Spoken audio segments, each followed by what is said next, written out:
Wakil Wali Kota Bogor, Dedi Arahim, meminta kontingen Kormi Kota Bogor yang berangkat untuk berjuang di Festival Olahraga Rekreasi Provinsi atau Porprov Jabar tahun 2022 bisa meraih hasil maksimal. Menurutnya, harapan besar untuk bisa membawa harum nama daerah menjadi incaran semua kota kabupaten yang mengikuti Porprov Jabar. Untuk itu, Pemkot Bogor mempercayakan kepada kontingen yang diberangkatkan untuk berjuang meraih prestasi.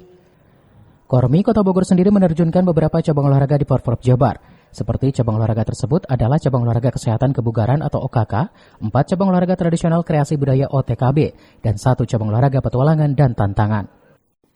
Porprov Jabar sendiri akan berlangsung di beberapa kota yang diantaranya saja di Kota Sukabumi, Ciamis, Sumedang, dan Kabupaten Bandung Barat.